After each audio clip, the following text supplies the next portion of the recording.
Bueno, queremos profundizar en estos temas y para eso nos acompaña aquí en CNN Chile el analista internacional José Rodríguez Elizondo. Señor Rodríguez Elizondo, bienvenido. Muchísimas gracias por estar con nosotros. Gracias a ti, pues, Matilde. Bueno, ¿cómo califica la situación que está viviendo Chile con sus vecinos en el norte?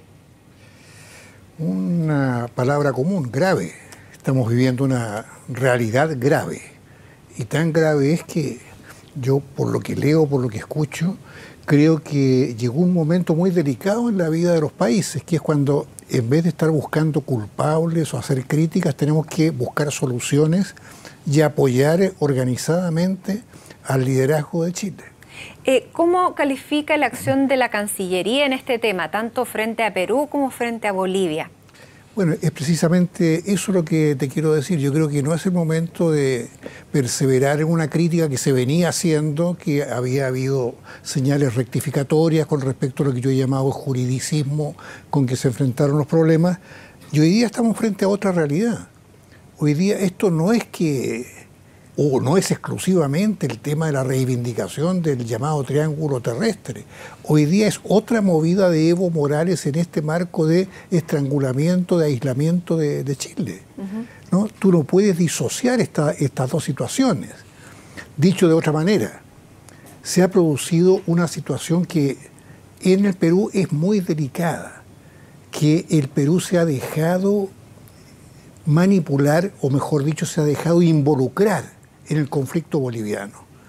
Esto era una especie de tema institucional en la Cancillería peruana. ¿Usted cree que hay una coordinación entre Perú y Bolivia con lo que está sucediendo ahora con el distrito La Llarada Los Palos y con este accionar de Bolivia en el marco internacional? No me preocupa si hay o no hay coordinación, hay un hecho objetivo. El presidente Ollanta Humala está haciendo un juego político y geopolítico a favor de Evo Morales. ¿Cómo se ha producido esa confluencia? Hay muchos antecedentes. Cuando Ollanta Humala llegó a la presidencia tenía una posición muy dura contra Chile, que fue reducida, fue morigerada por el gran nivel socioeconómico de desarrollo conjunto que traían nuestros dos países y que cuajó en la Alianza del Pacífico. Y esta movida estratégica que usted dice de Ollanta Humala, ¿cómo puede beneficiar a Bolivia?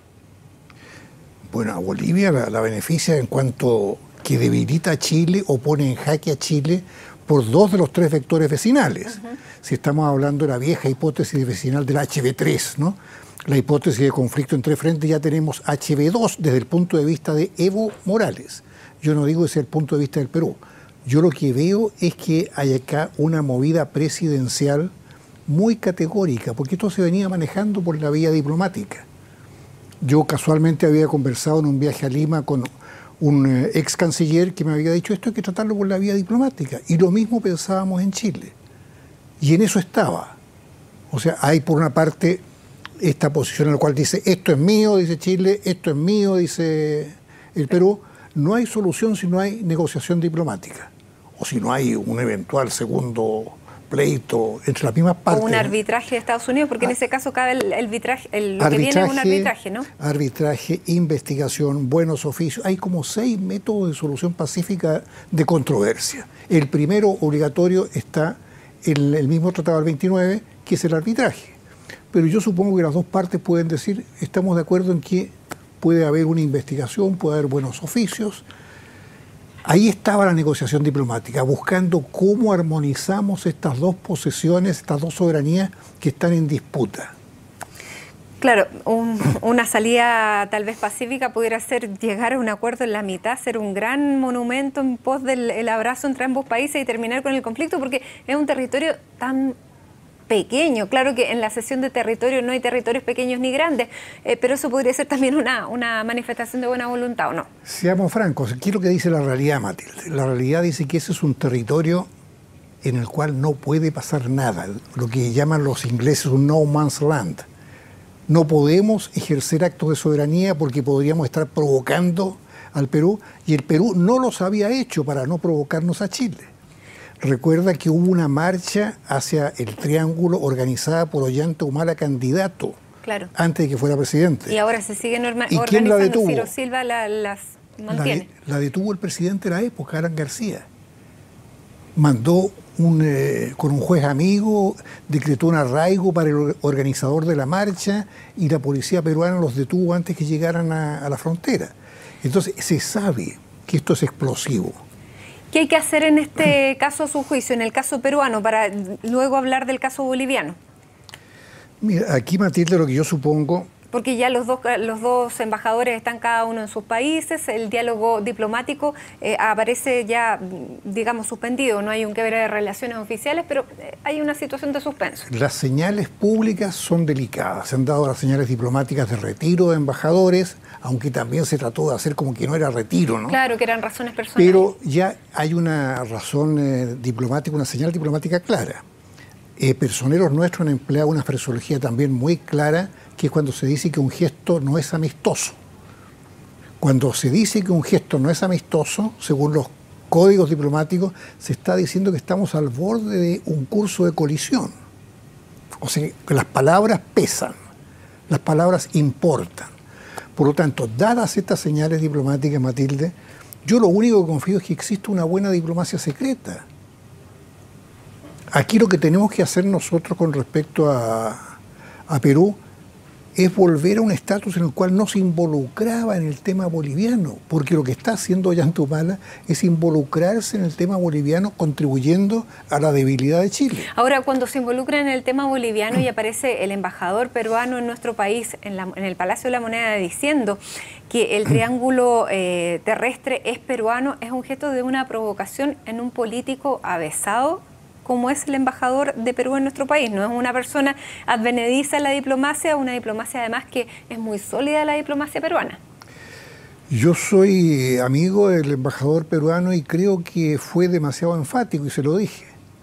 Hay ocasiones le dije que el énfasis es un poco discutible, porque él fue rotundamente enfático. No nos cabe ninguna duda de que esto es peruano. Yo habría dicho, a ustedes no les cabe duda de que es chileno, a nosotros no nos cabe duda de que es peruano.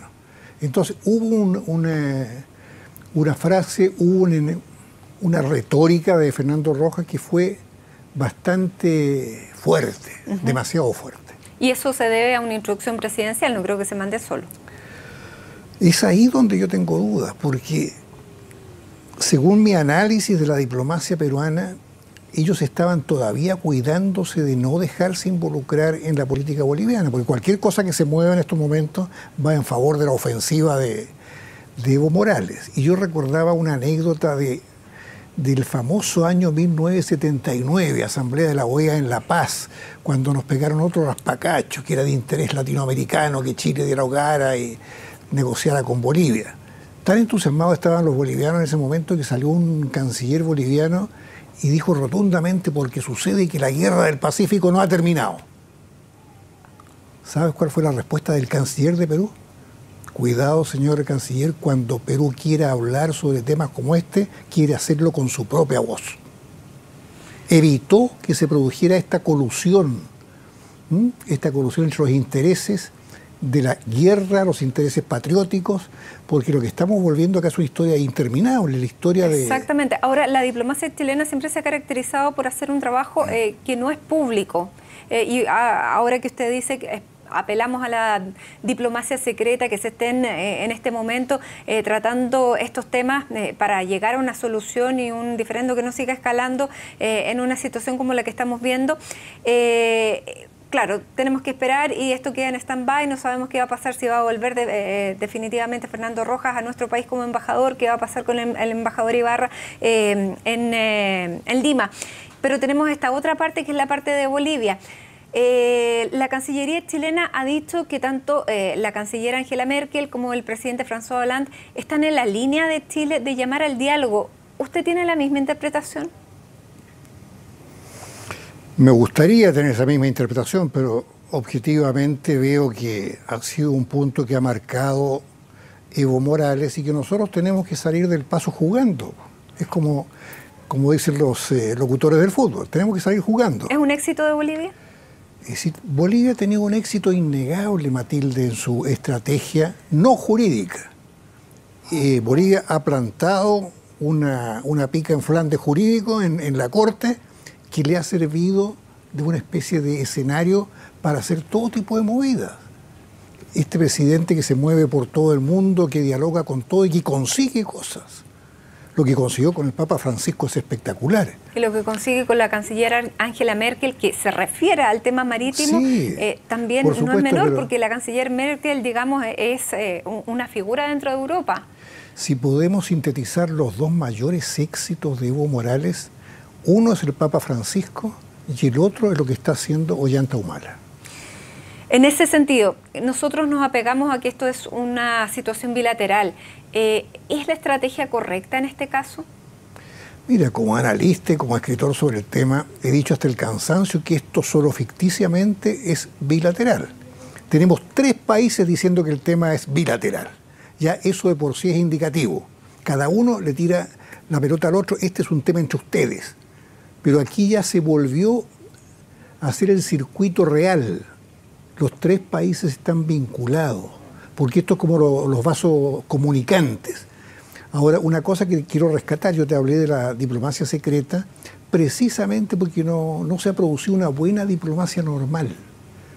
La diplomacia normal es para darle mantención a los tratados, para crear intereses, para estar todo el tiempo olvidando los factores conflictivos y creando situaciones futuras de mayor interés mutuo, recíproco. Pero paralelamente a esta democracia secreta tiene que haber algo comunicacional en un siglo XXI que está lleno de gestos comunicacionales que también pesan.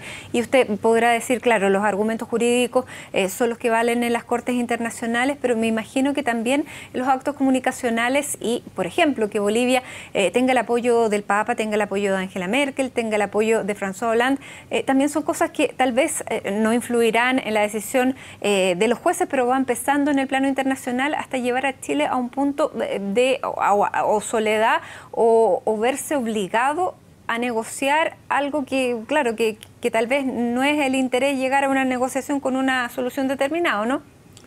Distingamos, yo te dije diplomacia secreta en el caso del Perú, porque ya se habían dado señales muy graves desde el punto de vista de la diplomacia pública. Retiro de embajadores, sí, gesto inamistoso. Por lo tanto, frente a eso, ya no podemos actuar a nivel de embajador. No está el embajador del Perú, no está en Lima el embajador chileno. Entonces, tengamos una diplomacia que por definición es secreta, no conocemos de qué se trata. Y no conviene de repente porque ahí tenemos que poner toda la carne al asador, ¿no? Exactamente, pero en el caso de Bolivia se ha dicho que también hay conversaciones de personas y personajes chilenos que están viajando, que no sabemos cuáles son precisamente esas conversaciones, pero ¿no sería necesario hacerlo más público, tener un equivalente al expresidente Mesa? No tenemos el equivalente al expresidente Mesa. Pero podríamos tenerlo, hay figuras. Hay figuras, pero yo te hablo de realidades. El expresidente Mesa es un ejemplo de manejo político con estrategia, porque Evo Morales ha puesto al frente de su equipo ante la Corte a 2 expresidentes de la República. ¿Y Chile no podría hacer lo mismo? Con lo cual, comunicacionalmente ya marcó un punto muy importante. El Perú, en la demanda que nos planteó a nosotros, puso al frente de su equipo a 2 ex cancilleres y uno que había sido también ministro de Defensa y que había estado, como Alan Wagner, en el inicio de todos los conflictos. Era un equipo literalmente de pesos pesados. Porque pero Chile tiene esa figura, tiene que usarlas, ¿o no? Las tiene, ¿cómo no vamos a tener figuras? Ahora, y lo último, porque ya el tiempo se nos está cortando, este ejercicio militar Huracán 2015, claro, cae en este minuto pésimo en Perú y en Bolivia, sin embargo es un ejercicio militar que se viene realizando hace muchos años, pero este ejercicio militar de este año, ¿es igual al de los anteriores? Objetivamente va a tener una lectura distinta, pero yo te devuelvo la pregunta, Matilde, ¿qué habría pasado si estando programado no se hubiera realizado? Porque hay un parlamentario que ha preguntado ¿por qué no se suspendió? Si se hubiera suspendido, ¿qué mensaje habríamos enviado? Porque también hay que tener en cuenta que en las negociaciones diplomáticas nadie prescinde de la fuerza. La fuerza es un factor que existe. Lo grave es cuando la fuerza actúa sola. Pero la fuerza está en Perú, está en Bolivia, está en todos los países que tienen conflicto. Y si nosotros tenemos programado un ejercicio militar con 2, 3 años de anticipación, y hoy día lo suspendemos porque tenemos este tipo de conflictos, ¿para qué tenemos militares? ¿Para qué tenemos ejercicios militares? Ahora, ¿qué le viene a usted y cómo califica esta frase que ha salido hoy después de la reunión de la presidenta Bachelet con el canciller y el ministro de Defensa, de esta serena firmeza? ¿Cómo lo tenemos que interpretar? Un homenaje a Salvador Allende, porque es la frase clásica de Salvador Allende. Bueno, es un conflicto que está, digamos, no es un conflicto todavía, pero es una situación bastante delicada que está en desarrollo y que ¿usted qué salida le ve? Bueno, me gusta la frase de Allende, serena firmeza, porque es como debemos actuar nosotros. Aquí no hay que ser agresivos. Si nosotros nos autocalificamos como dueños del derecho, como que estamos actuando jurídicamente, como que siempre hemos estado en disposición de dialogar, no podemos tener talante agresivo. Por lo tanto, serena firmeza me parece a mí que es una muy buena frase y un muy buen recuerdo del presidente Allende. Muy bien. Profesor José Rodríguez Elizondo, muchísimas gracias por estar analizando esta situación compleja en este minuto de las relaciones internacionales de Chile. Gracias por estar con nosotros. Chao.